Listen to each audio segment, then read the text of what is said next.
I nearly didn't do this video a couple of days ago. I actually started to record this video and then stopped doing it because the subject is touchy. It's Marcus Rashford, or half of it is. He's got saintly-like qualities because of all that good work he did during COVID. So thou shalt not criticise Marcus Rashford. And I've got quite a negative opinion of him, which makes me look mean and bad.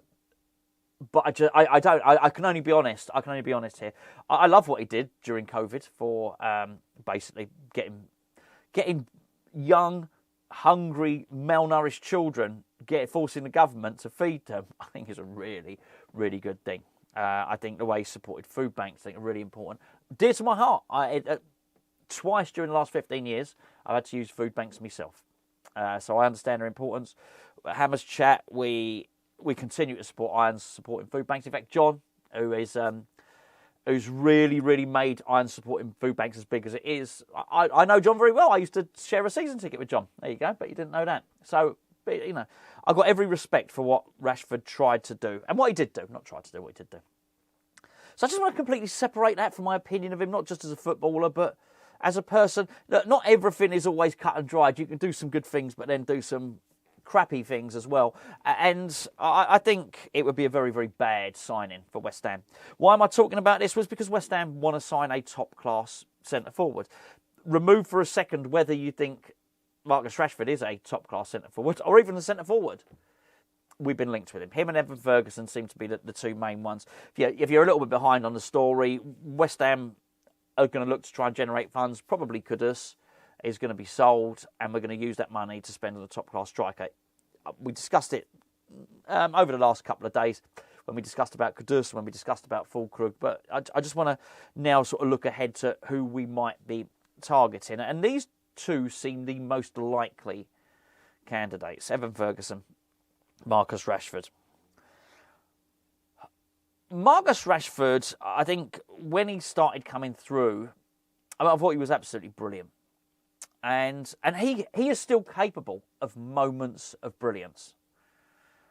And there are some people, because it's been rumoured that maybe Ferguson might cost 60 million and Marcus Rashford would cost 40 million.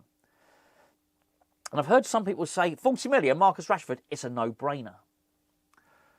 Well, no-brainer suggests do it, spend it, don't think about it. That to me is what no-brainer is. You don't even need to, it's so good, you don't even need to think about this. That's what no-brainer means to me, at least. I don't think it is a no-brainer. I think you should think about it. I think there's a lot of things you should consider with Marcus Rashford. I think sometimes it's easy to view a transfer deal using maybe the global valuations for a player. So, would it be a no-brainer for Paris Saint-Germain to buy Marcus Rashford for 40 million? It may well be. West Ham? No. Our third, that would be our, yes, after Paqueta and after Sebastian Haller, that would be our third most expensive ever transfer. Well, in line with Kilman, you get what I'm saying. I think you should consider that. I don't think that should ever be something called a no-brainer. And I understand that he's got talent and he still has moments of brilliance, but I think they're too sporadic. So then it boils down to, does a coach think that they can get the best out of him on a consistent basis? Because I think if West Ham go and spend £40 million on a striker, we've got it wrong so many times, we need to make sure that we're getting consistency at least. You can't guarantee it, but you've got to make sure the attitude is right. And I think for so many reasons, the attitude is absolutely wrong with Marcus Rashford. If you look at someone like Jarrod Bowen, the attitude is absolutely right. It is good. It really, really is. And it's allowed him to drive himself forward and become the player that he has. I remember there was a time, so I'm digressing now, going off on a tangent. I remember there was a time when we'd signed Saïd Benrahma and people would often say, well, hold on, Moyes never substitutes Bowen, even when he's playing badly, but he will substitute Benrahma. And I think there was a point where some people were comparing them. And you can just see now in terms of attitude and what he's done, there really is no comparison, even though I think Benrahma's probably been blessed with more skill than Bowen. Bowen's just got that attitude. He keeps working, and you just always know what you're going to get. I don't think you can spend £40 million and not know what you're going to get. And I think that's what you get with Marcus Rashford. And then there's all the stuff that goes with him, all the baggage. And I'm not going to tell you what to think about Marcus Rashford, right? But I'll tell you what I think. There are so many stories, and you know, there is certainly a suggestion, a suspicion that he maybe likes the red carpet more than he likes the football pitch. Mind you, West Ham got a red carpet. We've got a claret carpet. He likes the big events. He basically quite enjoys being a superstar rather than being a footballer. I don't know how much is true about that. I certainly know that I was certainly very suspicious of Rashford's mate, Jesse Lingard. I think one of the reasons his career disappeared down the pan, I think he took his eye off the ball in terms of football and concentrated too much on building up social media. And I do wonder if that's the case with Rashford. Maybe he took his eye too much off the ball.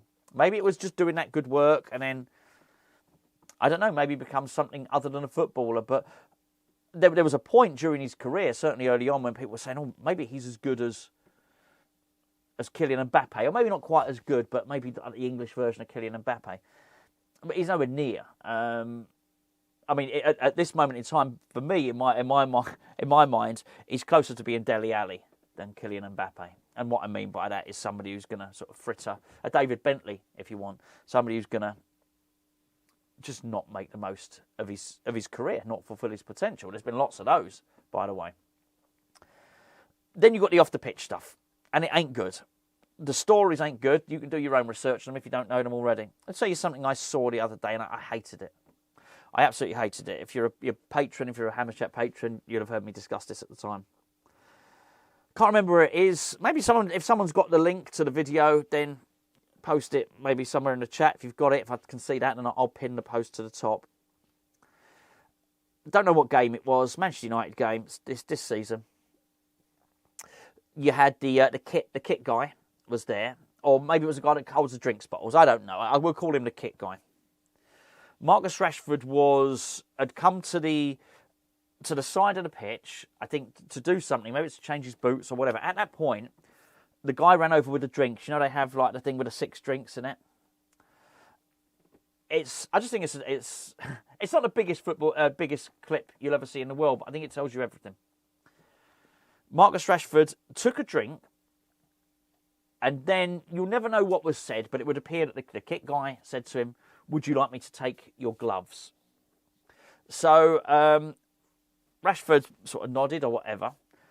The guy is stood right beside, just right by him there. Rashford takes off his glove, bang, throws it on the floor. I mean, right next to him. It would have been easier for him to pass it to the guy. The guy looks, Man United employee, by the way, right? He looks, bends down, picks up the glove. And now, you could maybe make a case that Rashford didn't notice on the first glove. The second glove, he certainly did. He then takes off his other glove. Even though he's seen the guy bend down and pick up the glove, throws the other glove on the floor. It is an FU moment. It is I'm a footballer, you're the kit guy or the water carrier or the drinks bottle guy. I am Marcus Rashford. And you will pick up, I will make you bend down twice to pick up my crap. I saw everything I needed in that moment. Everything I needed. Stuff like that tells you everything about a person. Well, actually, no, it doesn't. Sorry, that's a lie. It tells you as much as you need to know. Is he capable of doing the good stuff and doing the like the food banks and the stuff like that? Yes, he is. But actually, when you have a dressing room as fragile as West Ham, you cannot incorporate people like that into it. They're bad. It's like a virus. It's an infection. And you must not get it. It's a nasty clip. And it's one of the least worst things I've heard about him. I can't get onto rumour because other stuff I just hear about. And I don't want him at West Ham. I do not want him at West Ham. What I do want, I was going to say it's Evan Ferguson, but we will split it. It's Father Christmas. And the reason I want Father Christmas is, well, it's so close to Christmas Eve, isn't it? Let's be fair. I don't know about you, mums and dads, whether you're on the good list or the naughty list. I might have a Grinchy jumper, but I'm definitely on the good list. What we can do for you, though, is we can make sure that Father Christmas gets your son or daughter a personalised Christmas letter. Not one of these crap things where they just change the name at the top. No, a real one from the real Father Christmas. All you have to do is to go online to the santaco.co.uk, input all the details about your child. The more details, the better. The more details you give, the more detailed the letter you will get back. You will receive a wonderful letter in a beautiful red envelope in lovely thick paper from Father Christmas as a beautiful, bespoke, personalised gift which can make Christmas that extra bit special. Even better than that, it's got a QR code which will also be sent. If you scan a QR code with your phone, the contents of the letter will be read out by Father Christmas. Brilliant. All right, so the link is in the description below. We're going to give you 30% off. So 10, I would give you 30% off. If you're a Hammers Chat patron, you get 50% off. Got to be worth that, hasn't it? Got to be worth that. I think we've only got, what's the date today? It's the 20th. Last day to do this is tomorrow, 21st, by the way. So, link is in the description below, santaco.co.uk. Hammers Chat, all one word, is your discount code. Go on, use that. You can have that. That's my gift to you. Right. Evan Ferguson. Maybe, just maybe, Evan Ferguson hasn't got the outright natural talent of a Marcus Rashford. But that's okay.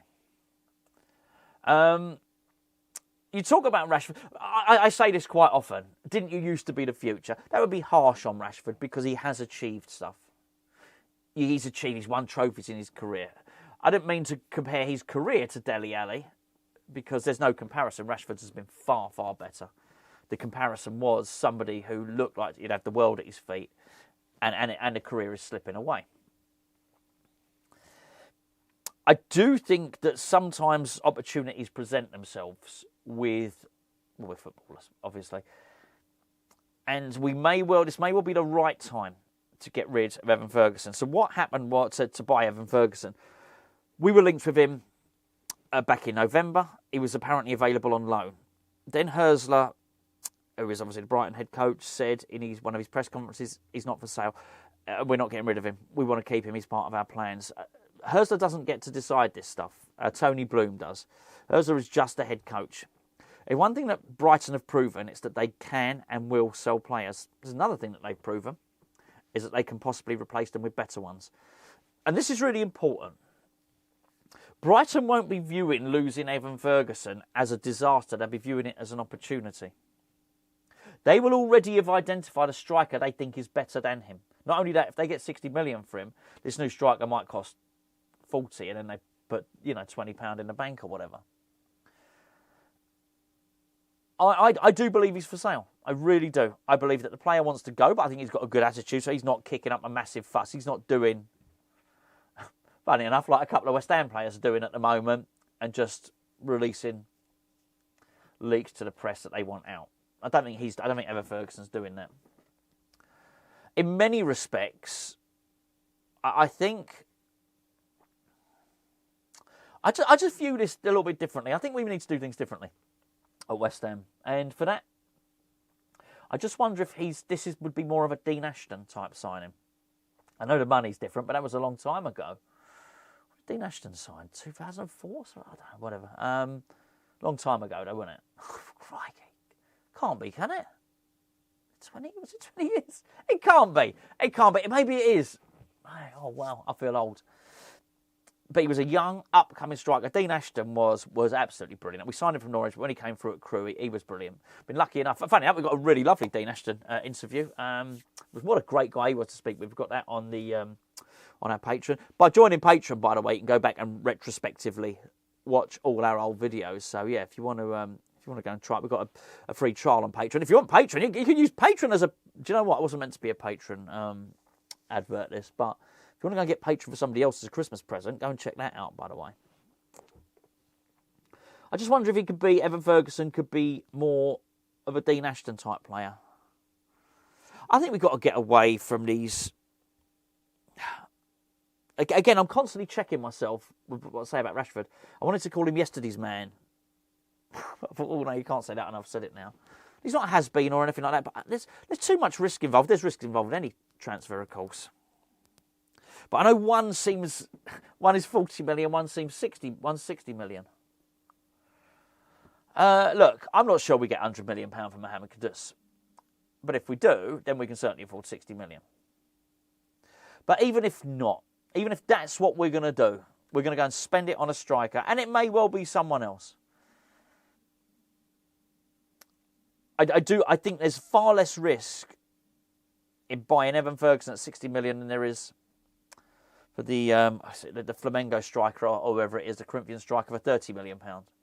That's a bigger risk. The more I think about it, the more I like it. And it may well be that Evan Ferguson never turns out to be a world beater. And that's okay. That's okay. But if we hear he's got the right attitude and he's got a desire, I certainly think he's very talented, then I think it could be a good fit. I really do. I think it could be a good fit. I like the youth profile of him. I like the way he plays. And I think quite possibly, well, he'd be my choice. There you go. Let's leave it there. He would be my choice. Not writing Mikel Antonio off. I hope he comes back.